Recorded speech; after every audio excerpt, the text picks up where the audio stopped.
नमस्कार मित्रों, एक लंबे अंतराल के बाद एक बार पुनः आपके सम्मुख आने का अवसर मिला है।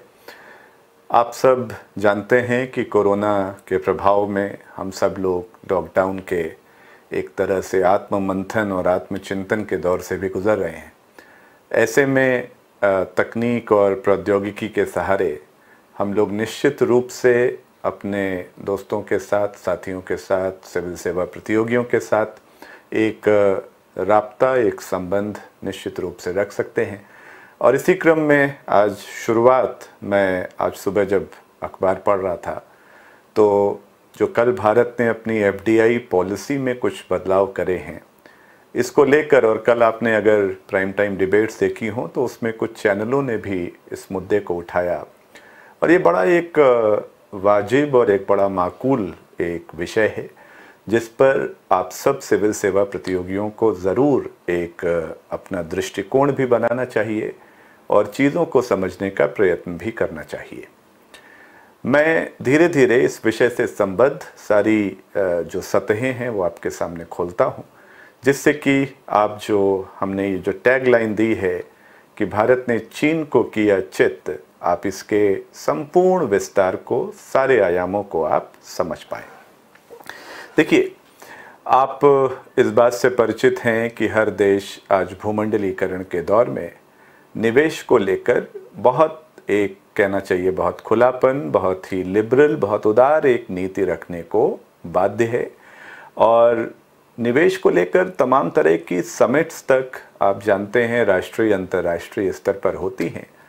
हर देश जहां पर भी पूंजी उपलब्ध हो उसको अपने देश में लाने के लिए आतुर दिखता है।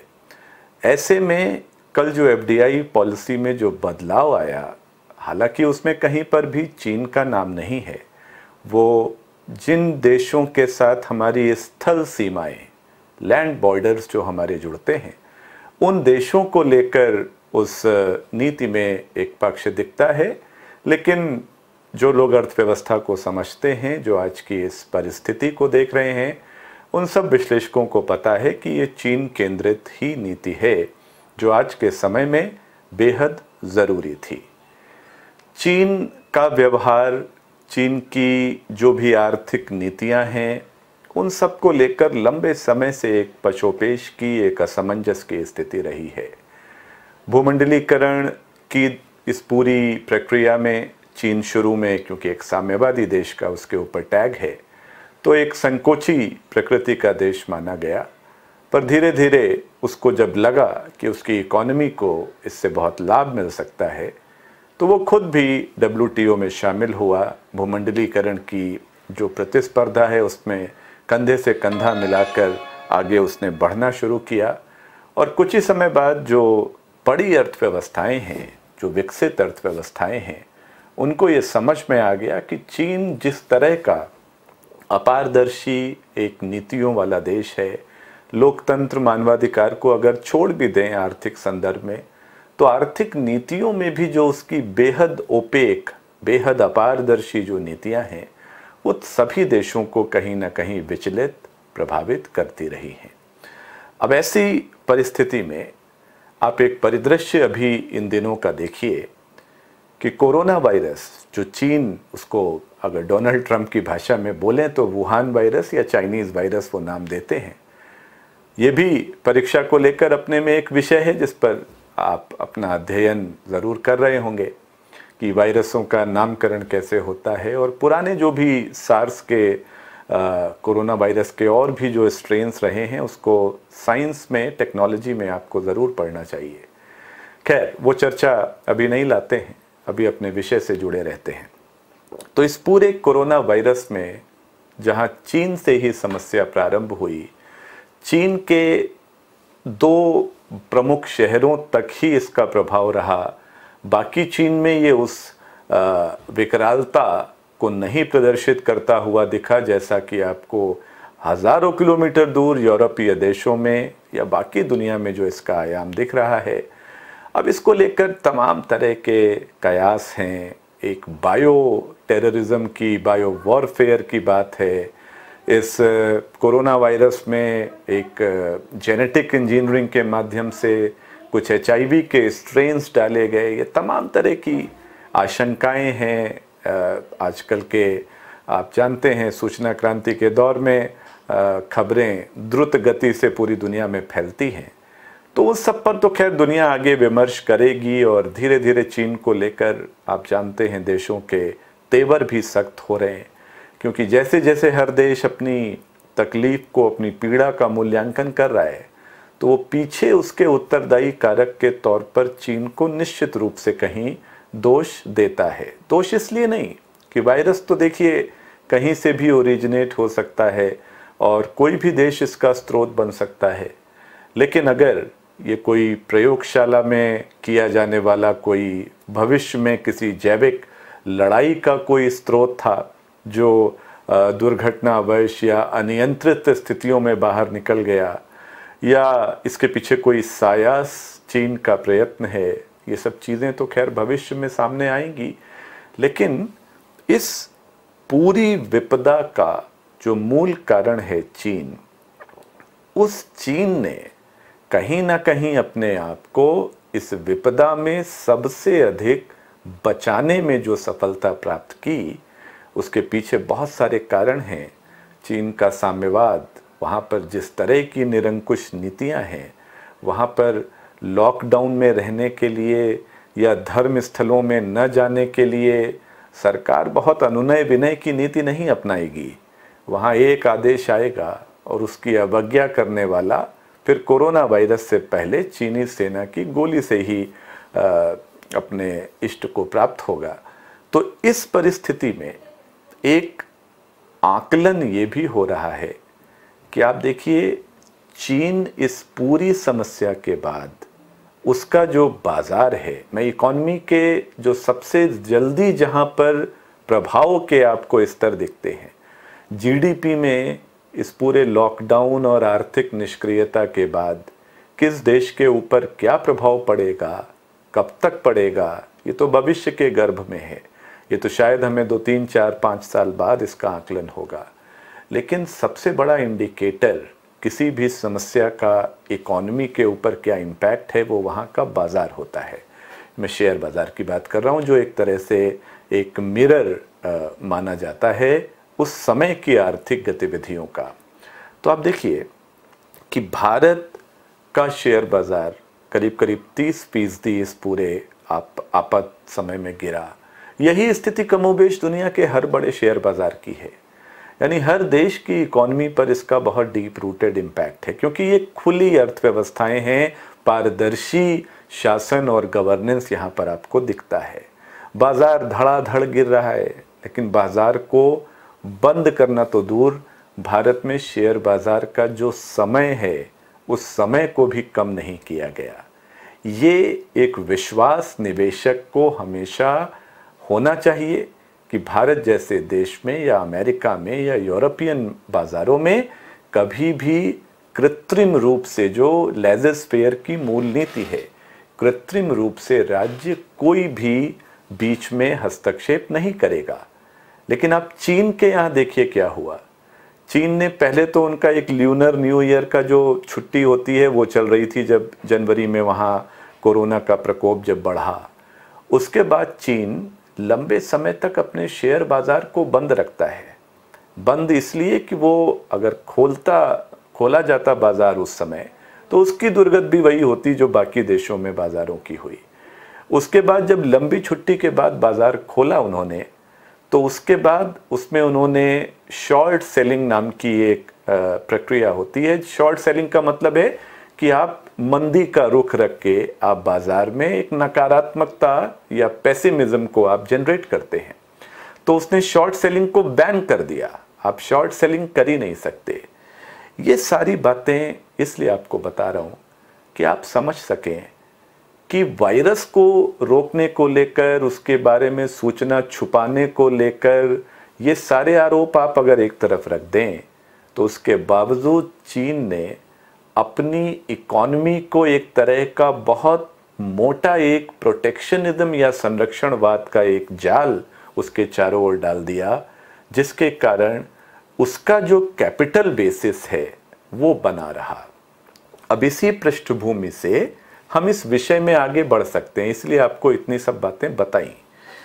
अब आज भारत की एफडीआई नीति क्यों बदलनी ज़रूरी हो गई, और इस नीति के माध्यम से हमने चीन के मंसूबों को जो मुंह तोड़ जवाब दिया है, उस बात को अब आप इससे रिलेट करके समझिए। अब इंडिया में जो बहुत वैल्यूएबल कंपनीज हैं, जो बहुत ही शानदार जिनका परफॉर्मेंस कंपनीज का रहा है, वो सब कंपनियां इस आंधी तूफान में कोई नहीं देखता कि एचडीएफसी बैंक है या ये कोई बड़ी तेल ओएनजीसी या गेल जैसी कंपनी है या कोई टीसीएस इन्फोसिस जैसी सर्विस सेक्टर की बहुत बड़ी कंपनी है। इस आंधी में सबको नुकसान होता है, और जब इन शेयरों का, इन कंपनीज के शेयरों का जब मूल्य कम होता है, बहुत तेज़ी से गिरता है, तो इन कंपनियों का जो वैल्यूएशन है, यानी उनका जो मार्केट कैपिटलाइजेशन है, बाजार पूंजीकरण है, वो भी उसी अनुपात में तेज़ी से गिरता है। इसी बात को आप अखबारों में पढ़ते हैं कि मुकेश अंबानी साहब एक एक दिन में 30-30, 40-40 हज़ार करोड़ रुपया उनकी जो संपदा है उसमें क्षरण होता रहा, उसमें डिके होता रहा। तो वो इसीलिए हो रहा था क्योंकि रिलायंस का शेयर रोज़ जो है 8-9-10% गिर रहा था। अब गिरते गिरते गिरते ये जो बहुत ही प्रभावी और बड़ी कंपनियां भारत की हैं, ये आज बहुत सस्ते वैल्यूएशन पर आ गई हैं।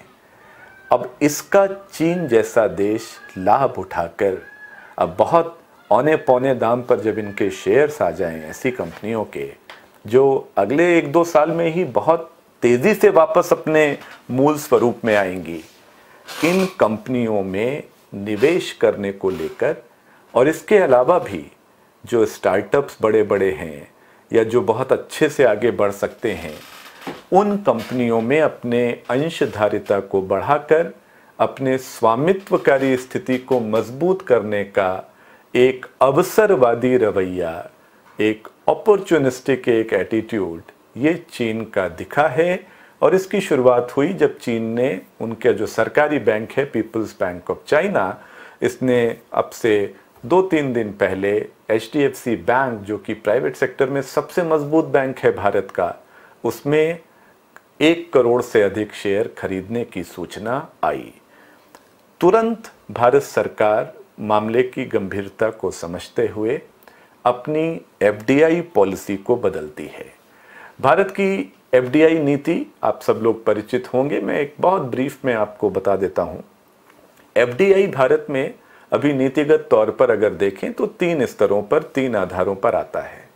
एक ऑटोमेटिक रूट जिसको कहते हैं, जिसमें कोई भी कंपनी हो प्रतिबंधित सूची में नहीं होनी चाहिए, वो दुनिया भर से कहीं पर भी, कहीं से भी भारत में निवेश करे, तो निवेश करने के बाद भारत सरकार को या एजेंसियों को उस बात की सूचना देना अनिवार्य होता है।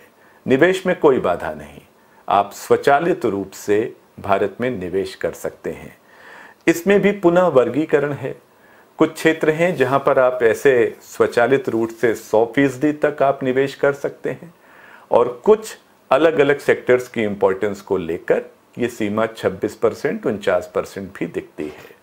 जैसे मैन्युफैक्चरिंग के क्षेत्र में, तेल और गैस के क्षेत्र में, ग्रीनफील्ड एयरपोर्ट्स के लिए, कंस्ट्रक्शन में, रेलवे इंफ्रास्ट्रक्चर में 100% तक आप ऑटोमेटिक रूट से एफडीआई भारत में कर सकते हैं।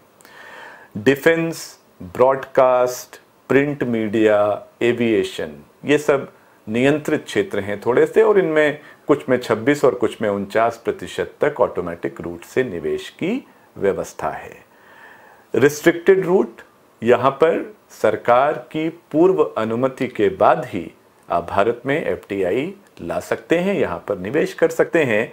और कुछ ऐसे क्षेत्र हैं जिनको प्रतिबंधित, प्रोहिबिटेड रूट में रखा जाता है। इन क्षेत्रों में आप किसी भी सूरत में भारत में विदेशी लोग एफडीआई या निवेश नहीं कर सकते। इसमें लॉटरी, सिगरेट्स, परमाणु ऊर्जा जैसे संवेदनशील क्षेत्र शामिल होते हैं। अब इस पूरी जो कल नीतिगत बदलाव हुआ है, उसमें आप दूसरे वाले जो आपको ये ग्राफ दिख रहा है, इसमें दूसरे बिंदु पर देखिए तो आप पाएंगे कि भारत में दो पड़ोसी देशों जिनसे हमारी स्थल सीमा मिलती है, पाकिस्तान और बांग्लादेश से ऑटोमेटिक रूट से एफडीआई प्रतिबंधित था। इसका मूल कारण होता है कि आप जिस देश से आपकी सीमा मिलती है और जहां पर भारत विरोधी शक्तियां भी बहुत सक्रिय हों, वहां से आप ऑटोमेटिक रूट में जब एफडीआई अनुमति देते हैं तो फिर हवाला या जो काला धन होता है, जिसको आप राउंड ट्रिपिंग भी कहते हैं, उसका एक बार वो स्थल सीमा चूंकि मिलती है तो आसान है, आप ऐसे काले धन को आप भौतिक रूप से वहां ले जा सकते हैं और फिर वहां कुछ कंपनी सेटअप करके वापस भारत में आप उस निवेश को करके एक तरह से ब्लैक मनी को आप अपनी इकोनॉमी में कहीं आने की अनुमति देते हैं, जिससे इकोनॉमी में प्रॉब्लम्स आती हैं। तो ये सिर्फ पाकिस्तान और बांग्लादेश के साथ इस तरह का निवेश प्रतिबंधित था। कल जो भारत सरकार का नोटिफिकेशन आया है, उसके बाद अब सातों हमारे पड़ोसी, जिसमें चीन भी एक बड़ा देश बन जाता है, इन सातों पड़ोसियों के साथ इस प्रकार के एफडीआई को ऑटोमेटिक रूट से बाहर कर दिया गया है। इसका सीधा अर्थ क्या हुआ? चाइना अगर अब भारत में किसी भी तरह का कोई एफडीआई करता है या भारतीय कंपनियों में निवेश करता है तो सरकार को इसकी पूर्व सूचना होगी और इसके द्वारा, इस नीति के द्वारा भारत ये सुनिश्चित करेगा कि कहीं चीन उस बात का दुरुपयोग न कर सके कि भारतीय कंपनियां इस समय बहुत ही रियायती दर पर अधिग्रहण के लिए उपलब्ध हैं, तो कहीं चीन इसके माध्यम से भारत के कुछ सेंसिटिव सेक्टर्स में, जैसे मीडिया, आप सोचिए अगर मीडिया भारत की जो कंपनीज हैं उसमें चाइना का स्वामित्व हो जाए, या आप डिजिटल जितनी भी कंपनीज हैं, आप ऑलरेडी टिकटॉक और जूम जैसे ऐप्स को लेकर आप चिंताएं सरकारों की देख रहे हैं कि किस तरह चीन जो एक तरह से ओन करता है इन कंपनीज को, वो आपके विभिन्न तरह के राष्ट्रीय हितों को कैसे प्रभावित कर सकता है। या बैंकिंग इंडस्ट्री जो रीढ़ होती है किसी देश की इकोनॉमी की, उसकी अस्तित्व की, उसमें अगर चाइना कहीं एक प्रभावशाली शक्ति बन जाए तो इस बात को चिंताजनक मानते हुए भारत सरकार ने ये नीतिगत बदलाव किया है। और इसको विश्लेषक कह रहे हैं कि चीन धीरे धीरे भारत को कमज़ोर करने के लिए जो आगे बढ़ना चाहता था, एक झटके में इस नीतिगत एक तरह से बदलाव के माध्यम से भारत ने चीन को चित्त कर दिया है। तो ये एफडीआई पॉलिसी नॉर्म्स में जो बदलाव हुए उसको इस दृष्टिकोण से आप देख सकते हैं। ऐसे ही और विषयों के साथ अब मैं लगातार आपसे जुड़ा रहूंगा। आज के लिए इतना ही। देखते रहिए, पढ़ते रहिए और लगातार अपनी तैयारी को आगे बढ़ाइए। बहुत बहुत शुक्रिया जुड़ने के लिए। शुभ रात्रि। जय हिंद।